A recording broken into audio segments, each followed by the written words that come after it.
Well, hey folks, you're tuned into Pacific Ocean Asia. Today we're going to talk about the Spanish Inquisition. No, not the historical one. The one that is happening today in the United States of America. Let me say from the outset that Pacific is giving his opinion. He is making observations based on his experience. The last 6 years I have lived in Denver, Colorado, and I have had the privilege of being enlightened and educated about the growing problem of illegal immigrants, that my eyes have been opened wide regarding just who is guilty of the racism in this country. If you listen to the evening news, which is owned, run, and dominated by white elitists who live far above the national average, money-wise, health insurance-wise, and have their best life now, they would have you believe that white males are the scourge of the earth. That being said, the last election of Donald Trump revealed a deep and wide problem, the elephant in the room that nobody wanted to talk about. Nostrils flared, tempers rose, and people were angry. It was interesting to watch that in parts of California, Mexicans were parading down streets, waving the Mexican flag, screaming about Donald Trump, calling him a racist. Is that really true? The fact is, we're going to talk about some opinions that I believe are truths. Pacific spent some time in Hong Kong. I got to know Filipinas quite well, and after embarking on a voyage to Hong Kong in pursuit of the love of my life, only to find out that I was naive about a lot of things. Naive about women, naive about the other side of the world, naive even about our own culture. My trip to Hong Kong opened my eyes in a way that never could have happened had I not gone. So even though the romantic part failed, epic fail, her motives were suspect. Her love for me was doubtful. I had my eyes open and I received an education that cost me less than a 4-year degree. An education about feminism. An education about getting real. An education about how women in American culture have really changed and how our culture is manufacturing and exporting Hollywood and media and me first selfie culture all around the globe. In fact, it is an epidemic. It is worse than dropping a match on a California hillside with Santa Ana winds in a hot summer. It is that fast. What happens in America is a shockwave that reverberates around the world. When I was attempting to get my then wife from Asia, I was running into problem after problem. It was only after everything was said and done and I didn't end up getting her here that God's hand was clearly protecting Michael. The immigration through a Russian attorney that I hired in Spokane, Washington, 9 months went by. Most Filipino marriages take 6 months and they're here in the U.S. It was not to be. The U.S. immigration authorities looked at my income, and apparently the girl I had chased had tried to get to the United States through an American employer that hired her in Singapore. She was denied. When I pressed her as to why she was denied, she never gave me a reason. The thing is, once you're in the crosshairs of the immigration, the INS of the United States, you're in their database. 9 months went by. I called my attorney and said, what is going on? She goes, I don't know. We submitted more evidence for you and her than we have for other couples, and they've already 6 months, and they're already got their bride over. She contacted the INS and said, hey, what is going on? Because she's an attorney, they responded promptly. We have good reason to believe that Pacific did not pay for the plane tickets, but that this girl's trying to get over here and is buying him a visa, or buying him to get here. Ironically, she didn't have any money, and I paid for my flights.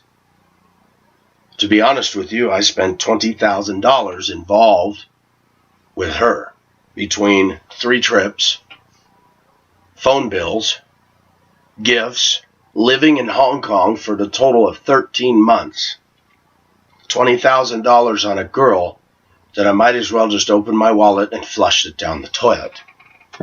It was then that my eyes were opened how much American culture she had inherited. She grew up in front of the TV set. She grew up in Hollywood mentality, thinking that everybody lives like they do in Hollywood, that everybody's that rich.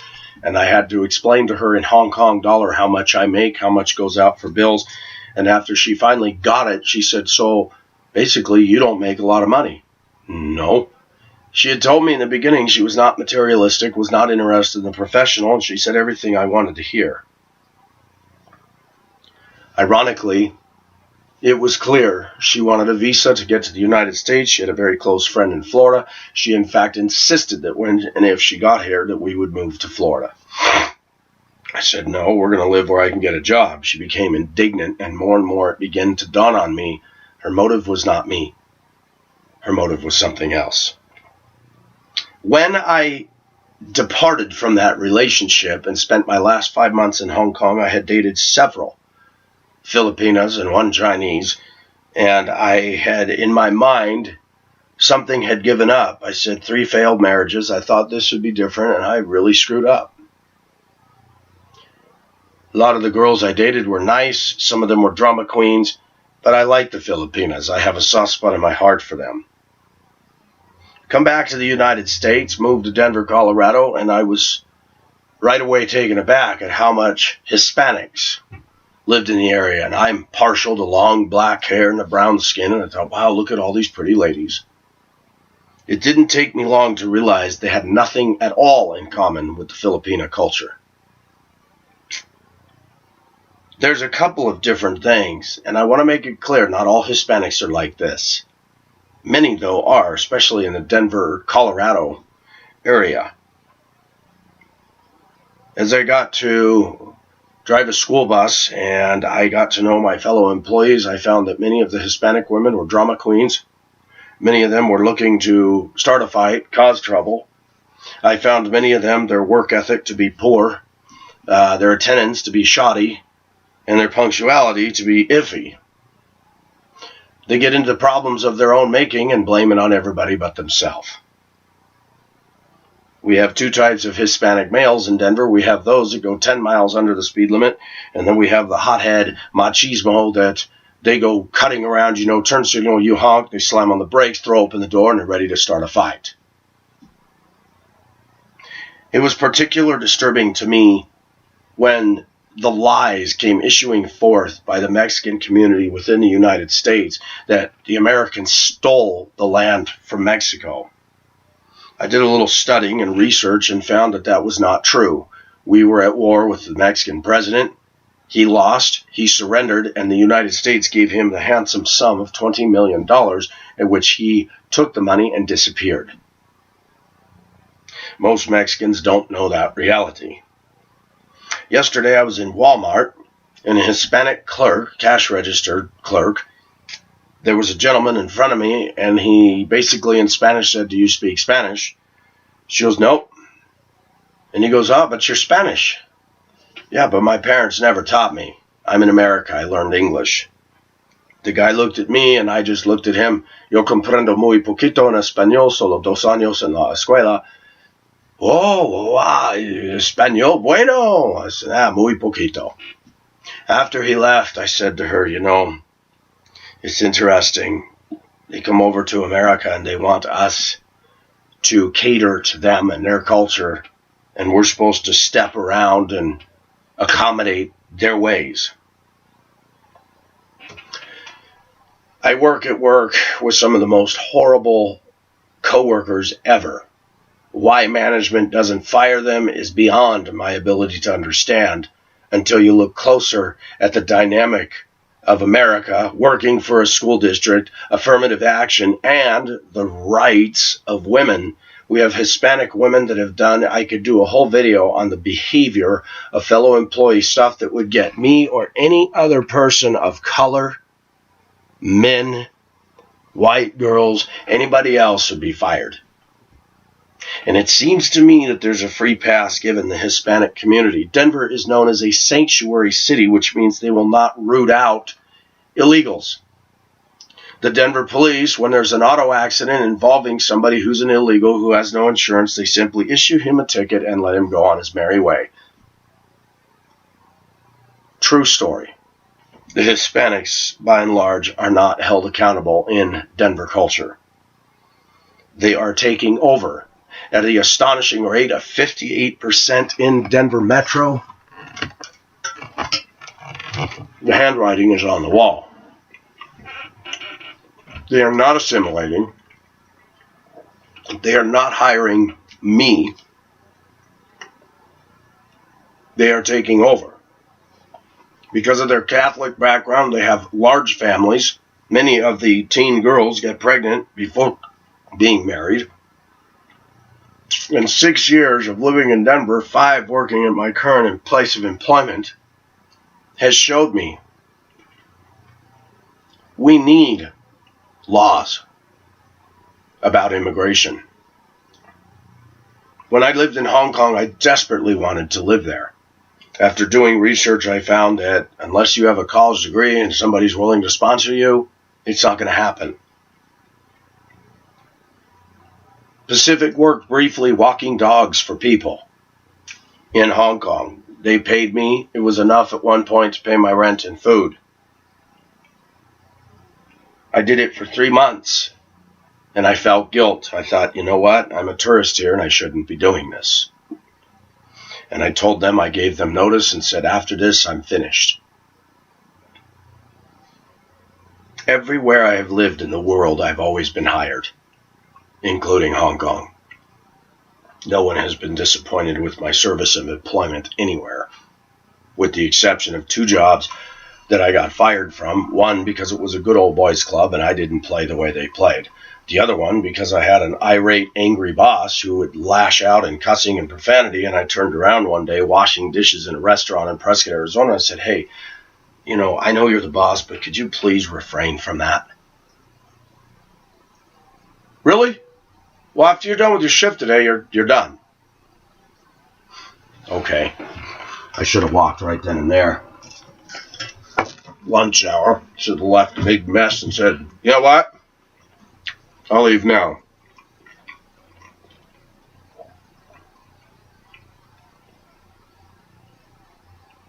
If I was to go to Mexico, drive my pickup down there, have American flags waving from the back end, stuck in the bed, and go down to Mexico City and take a bunch of Americans on the 4th of July, we're going to tie up all the streets, block all the traffic, throw beer bottles all over, and celebrate American independence, I promise you that La Policia in Mexico would shut us down. We would be rounded up, we would be arrested, we would be in big trouble. But in Denver, Colorado, they can have Cinco de Mayo, which is celebrating Mexican independence. And I ask myself, why are we celebrating this in America? There's a radio station in Southern California that is the most hateful, bigoted pile of junk, and our government doesn't shut it down. It is hateful to whites, it is hateful to Caucasians, and it encourages a hostile takeover of the land that the United States supposedly stole from Mexico. I find all this interesting in light of the backdrop that many Mexicans came to the United States for the following reasons. Our government is corrupt, I can't earn a livable wage, and the conditions in the United States are better. So how is it that the Mexican community blames the white man and yells and screams at us when they came from their country, which was a toilet? And the Philippines is too. As much as I like the Philippines, their government is corrupt. Their conditions aren't so great. They can't make a livable wage, many of them. Some of them can't even get work just because of the sheer volume of people. 90 million people in the Philippines. That doesn't sound like a lot, but when you consider 7,200 islands and the whole thing put together, if you were to ram it all together, I don't even know if it's as big as the whole state of, a couple of our western states. I'd have to look at that. That's a lot of people. I have never met a Filipina that came to the United States and started running her mouth about white people and how terrible we are. Excuse me. I'm working on another cold. It has been a year here. 60 degrees one day, 10 degrees the next, snow, and then 3 days of good weather. It's been up and down. We have not had a good freeze that stayed. I work with students. I work with so many hundreds of people in a day, and I've been getting waylaid this year with colds.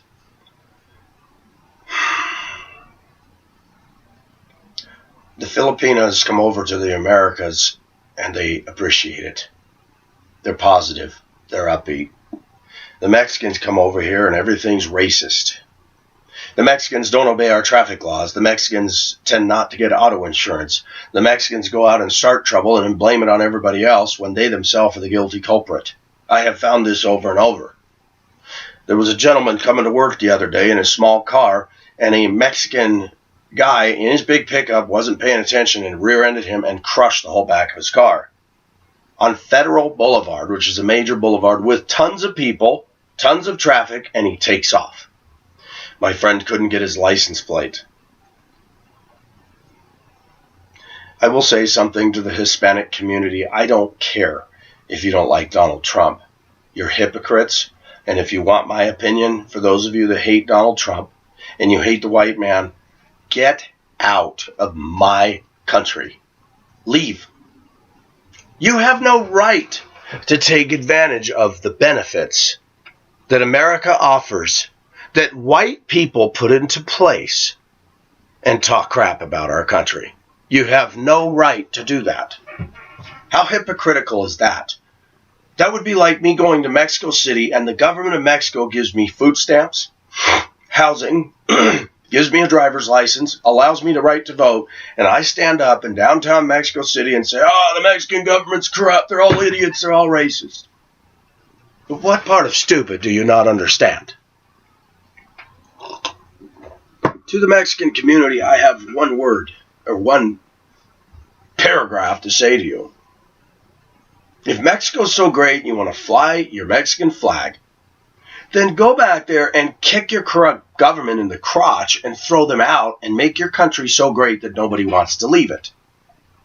Until then, please stop sending your criminals and your lawless scofflaws over here to murder our people, to drive without insurance and wreck other people's vehicle while you cowards flee the scene, when a van runs a red light loaded with illegals and KOs another car, and the van flips over and all the illegals go out running. Excuse me. It is disgusting.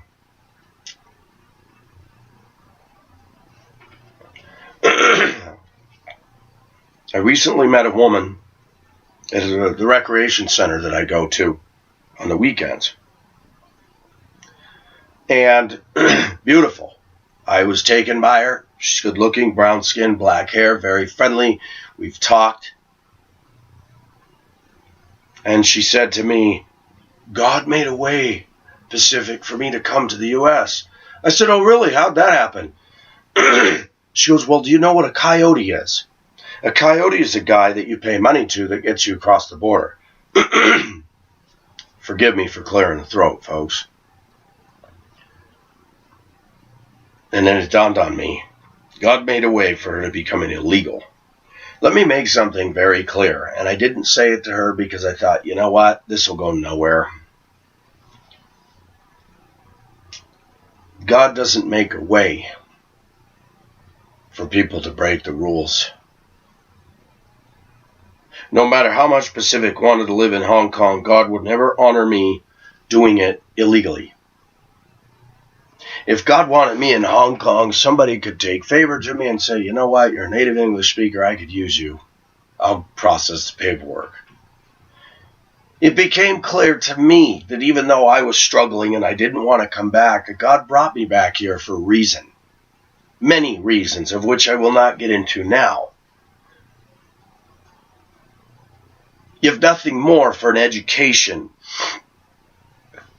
that I had to remember I am an American, and I live in American problems, and I live in American culture, and we need people like myself that will stand up and call a spade a spade. I don't hate Mexicans, but after living in Hibbing, Minnesota, and seeing how cliquish the people in Hibbing, Minnesota were, a mining town. Yes, they beat their women, they drink, and that part of the country, if you weren't born and raised there, you're not really accepted. They'll tolerate your presence, but you're considered a packsacker, a derogatory term given to anybody who wasn't born there. And to that I just laugh and say, yeah, well, you guys all moved in from Finland, Sweden, and Norway when there were natives living up there. So you're packsackers too. I laugh at the whole concept of Native American. I could reasonably argue I'm a Native American because I was born here. I wouldn't push that, but it's just worth noting that what makes a native? People here in Colorado have a bumper sticker that looks like the Colorado license plate with the Rocky Mountains and the snow, and it says native. They're making it a point that they're better than everybody who is not a native. Years ago, somebody sported a bumper sticker on the back of their Colorado SUV, "Don't Californicate, Colorado." We live in a world in American culture where it's us versus them. It goes on all the time. Now the locals are complaining about the huge influx of people here and saying how they drive so terrible. I was in the hot tub one day and I heard this woman going on and on. I said, you know what? I'm going to say something. I'm not from here, but I can tell who the natives are. I can tell by the stickers on the back of their vehicle. I can tell by what they drive. And I'm going to tell you, they're terrible. No turn signals, 10 to 20 or more over the posted speed limit is the norm. Not 5, not a couple, but they start at 10 and move up from there. I have watched people here in Denver go 60 miles an hour down a 25 mile an hour street. They have no conscience. When you have a city that legalizes recreational pot use, when you have a city that boldly and proudly states that they're a sanctuary city, when you have a city that basically tells the police, don't arrest the illegals, don't harass them, don't call them illegals, call them undocumented workers, people like myself are going to have a very hard time here. Defensive driving is a must. One day, a Hispanic male cut in front of me, no turn signals. I hit the horn, caught up to each other at the next red light. I'm in the school bus. He rolls down his window. I said, you know what? You might want to use your turn signals when you go in front of me, dude. And he's running his mouth. And I said, I can't hear what you're saying. I just said you need to use your signals. He was in the left turn lane. The light turned. I started to go. He went from the left turn lane and cut right in front of me to the straight. And then he slammed on the brakes. And I want to make it very clear that this is a common mentality with the Hispanics in Denver. They think they're going to take on everybody. They think they're badass. And this is what you get all the time. Now, I know some Mexican people that are very nice. Older, genteel Mexicans that are hard workers that say good morning to me every day. But I found that the bulk of them are anti-conservative, anti-Trump, and I found that in my workplace that though many of them will say, hi, Mike, They'll all talk crap about me when my back is turned. Every single one of them. With the exception of one who's a Seventh-day Adventist.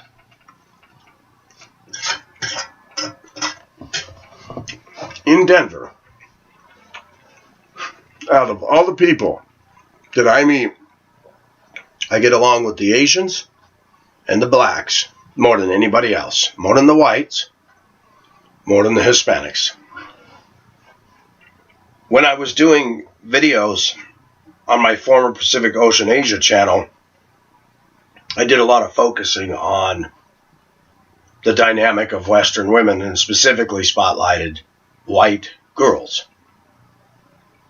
In the last 6 years that I've lived here, I'd put white women and Hispanic women right up there neck and neck for being women to totally avoid getting involved with in a marital, romantic sense.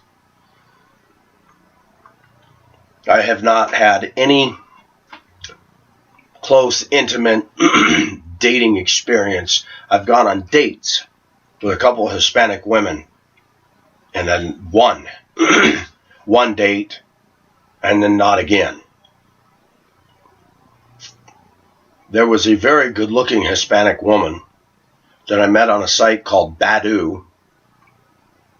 And I said, hey, let's go to dinner. And we called and talked and we agreed. And I'm driving to pick her up on the other side of the metro. This was about 5 years ago. She texts me and says, can my daughter come? She can translate. I thought, oh, goody. That means I pay for 3 people, not just her. Sure, go ahead. The daughter's very nice, affable, friendly, knows English, and yeah, my mom really likes you, blah, blah, blah, blah, blah. And I said, really? She was a knockout Hispanic woman. I mean, she had the tube top on. She was 50 years old and sexy as no get out. The next time I called her to go on a date, she again said, can my daughter come? I said, you know what? I think we're at a point that we can do this by ourselves. She goes, well, then I'm not going. I told somebody at work who was Hispanic about that, and they laughed. You're dumb.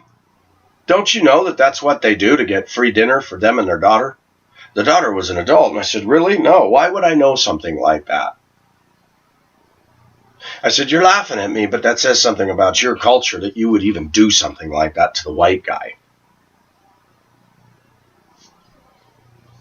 And the woman made a comment to me at work. Well, everybody knows that's the way the Mexicans are. I said, you're Mexican. Yeah, I know. But the ones that come across the border, I don't like them. We have a woman at work who is from Mexico. She's a real piece of work. She's got her name on the top of her windshield of her Dodge truck. And I have noticed something working in that environment. They favor their own. They're groupies of their own. They are not unified, though. They'll talk crap about each other. But when it comes to the white males, they will all gang up against us. It is an us versus them.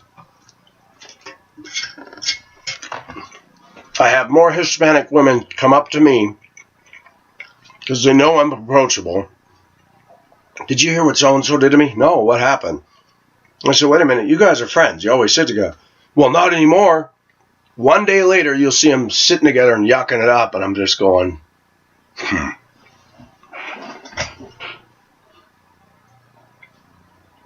America has not only wrongly ignored the existing immigration laws, they've bent over backwards. Did you know that in the United States, many of you from my former channel remember I dated a Korean woman several years ago.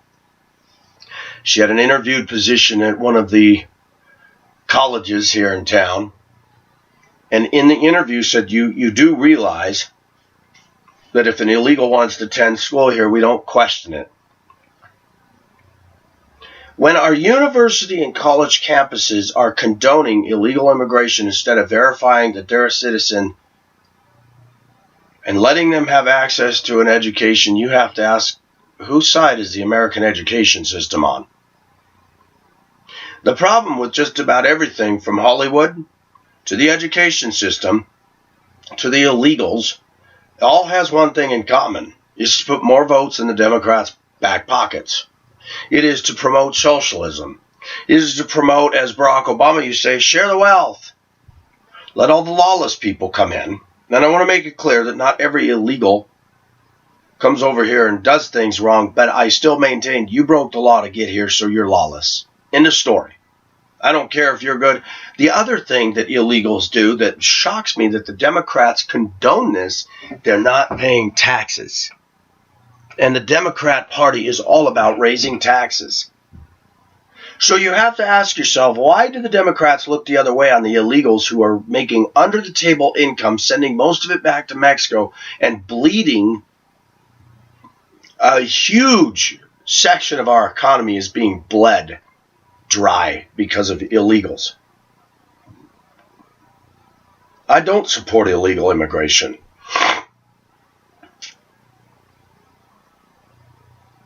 I do not.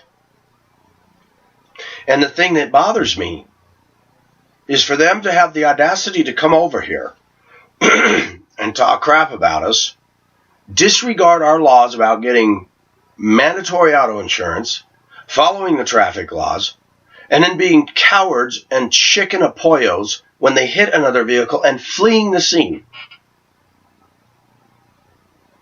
Those are not Hispanic men that do that. Those are idiots.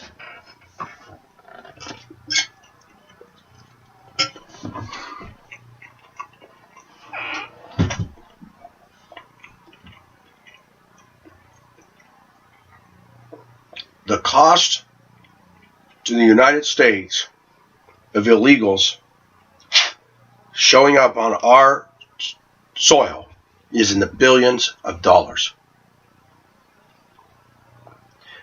Hillary Clinton said, let's give them driver's licenses. Let's give them voting rights. Really, you don't have to be a citizen of this country and you can have voting rights. If people can't figure out what the impetus is behind the Democrats making such a statement, they are pimping these people for votes. One of the leading Democrats made a comment during the last election that resulted in the win of Donald Trump. And the Democrats are still reeling from that, by the way. They're sore losers, they're crybabies, and they didn't bargain on one glaring fact. A whole lot of Americans have said, stop the bus, we've had enough. We've had 8 years of Obama who didn't do anything to make more jobs, didn't do anything to reduce the deficit, that he added more onto that deficit than Bush and all the other presidents combined. Talk about fake news. The Democrats would have you believe that when they're in control, everything's hunky-dory. When the Democrats are in control, lawlessness proliferates. Any party that would support aborting babies and calling it choice, any party that would condone same-sex marriages, which is totally contrary to the survival of a society, you cannot have offspring. And now we've reduced everything, well, we can have a test tube baby. How nice. And now we can have 2 mommies and 2 daddies. I want to make it very clear, I'm not a homophobe. Oh, and just as a sidebar, Andrew Drescher, who was the impetus for causing mayhem on my channel, complete with death threats and pizza orders and on, when we looked up his Facebook page, it was found that he was an admitted bisexual for all of the stuff that he had put on his Encyclopedia Dramatica, with regard to my chains, calling them anal beads and on. I didn't even know what that stuff was until I dated a girl, a Puerto Rican woman, who's told me, you don't know what anal beads are? I said, great, so you can put stuff up your butt. Nice, I'm not into that. And I'm going to say it again. When you speak the truth, you're going to be hated. Andrew Drescher didn't like me because of my belief in God. He didn't like me because I was bold in what I asserted and stated on my YouTube channel. And he and a host of other people of like mind started leaving their rude comments. That's why comments are disabled for this. The comments anymore were not productive. The comments, most of the YouTube videos are just a bunch of people arguing back and forth and put downs and name calling and F-bombs. And I thought, you know what? People that want to watch my videos are going to watch my videos. I want to make it very clear, I don't hate Mexicans. When I was in Mammoth High School, there was a brother and sister, Jose and Carmen. Jose and I ran track and cross country, or not track, we didn't have a track team up there, but we ran cross country together. And I liked Jose. But Jose, every day we'd walk home from school, we'd stop at the Mammoth Pharmacy, and Jose would steal Playboy books, candy bars, and harmonicas. He did it all the time. His sister had long black hair, brown skin, and she kept asking me for my picture, and I never gave it to her. I don't know why, I just didn't get it done. But Carmen liked me. She did not approve of her brother's behavior. And believe it or not, I was at a point in my life where I just kind of looked at white girls. There are some Mexican women that are downright gorgeous. Most of my routes anymore are predominantly Hispanic. And most of those routes, they're mellow. They ride the bus. You always have squirrels in every bunch. But I want to make it very clear that I suffer with a dichotomy because I meet many Hispanics that I feel good about. But then I see this other dynamic and I'm thinking, get out of our country. People today want to yell and scream about us and the way we treated the Native Americans. I think it's time to say something about the natives, because a lot of Native American ignorance has reigned supreme for 200, 300 years. The Lakota, the Sioux, they were not peace-loving. They raided other villages, raped their women, pillaged everything.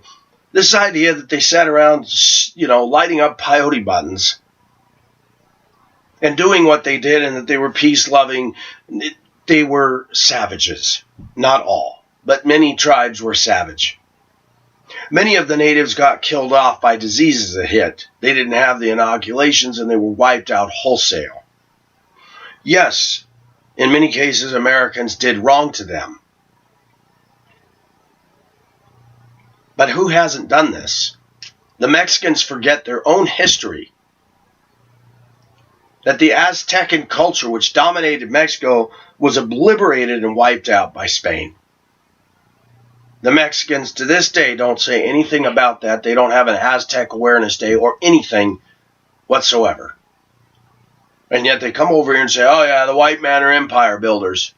The Mexicans weren't empire builders because they couldn't get their collective crap together. Just the same as Africa. That's why England and France and other countries came in and colonized. Look at Asia. Look at China. Look at India. Everybody has had land grabs. Why is it the white man is demonized for it? Because in America, our media and our Democratic Party is doing this to make us the object of hate and scorn, while the real issue is ignored about letting all these people in the back door that have no business in America's shores.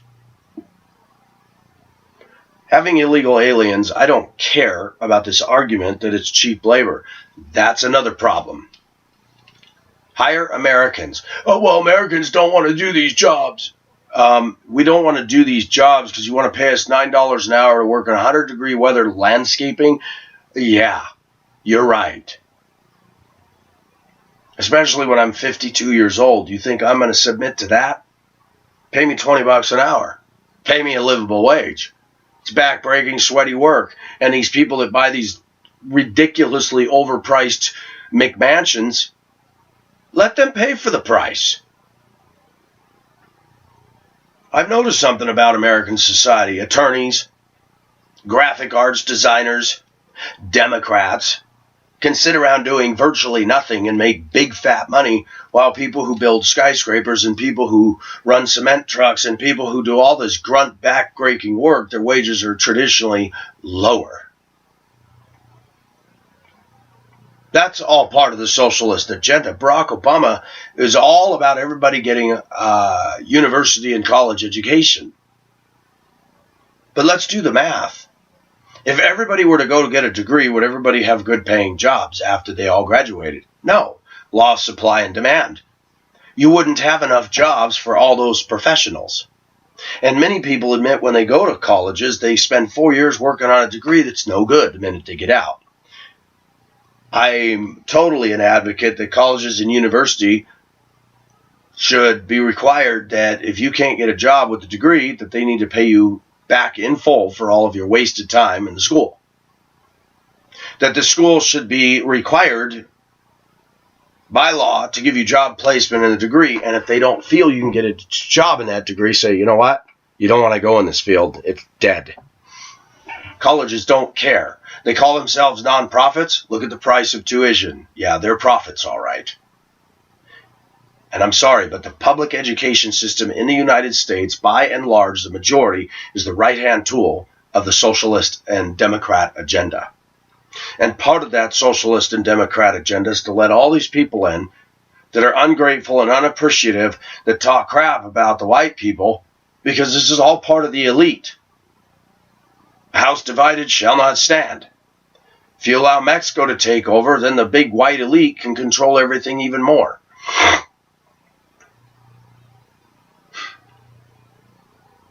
This is the Spanish Inquisition, folks. They're taking over, and they're racist, many of them, and they hate us, and they talk crap about us. And you can thank our lovely CBS, NBC, ABC, CNN, fake news, etc. ad nauseum for all of that. I have no problem with somebody who wants to become a citizen of the U.S. and does it properly. But to the United States government that has looked the other way, and to Denver, Colorado, I would like to go to our mayor and the governor of our state, Hickenlooper, who is one of the most worthless human beings I have ever known. I don't care for the Democrat mentality. It is destructive to the health and vitality of the family unit, God-fearing values, and the United States Constitution.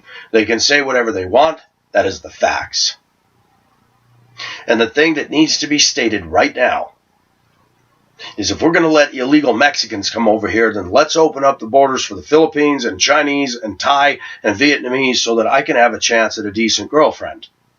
Because the choices that I have in America with the destructive, earth-moving, scouring effects of feminism and stuff has left me with no choices.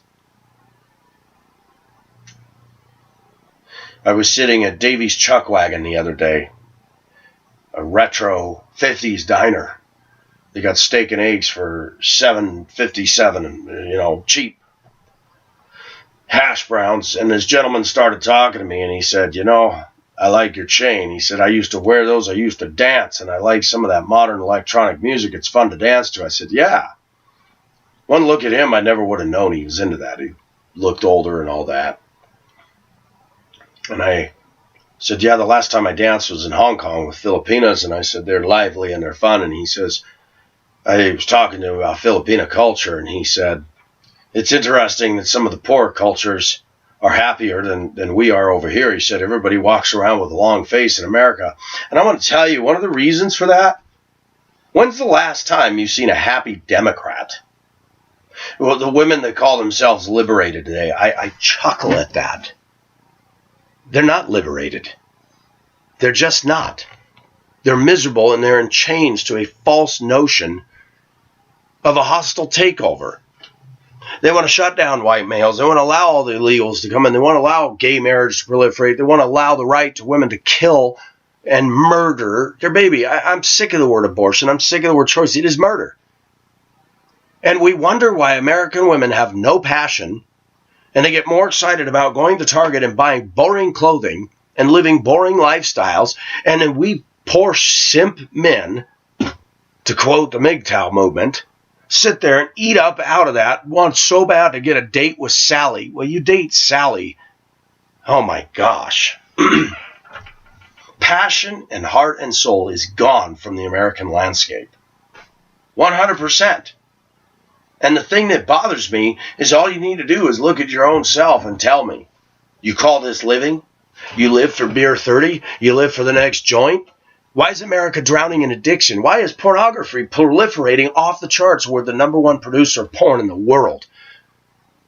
Because the land of the free and the home of the brave isn't doing so well. And why is that?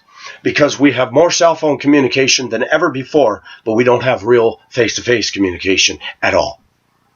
That the only face-to-face communication is in our workday world where everybody's required to be fake and put on an act in customer service when inside your heart is seething and hates everything around you.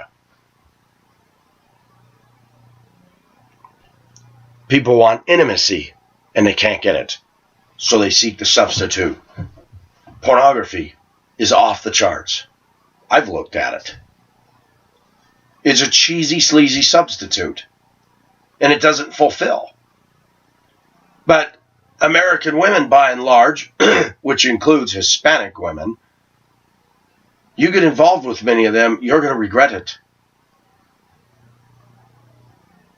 We live in an interesting world, folks.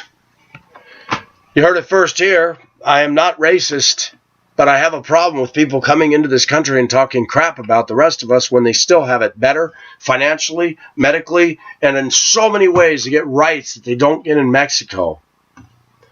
I talked to this Mexican woman who's an illegal, and she said she was married to several Mexican men, and they all abused and beat her and tried to control her. That is not allowed in the United States, but in Mexico, they don't do anything about it.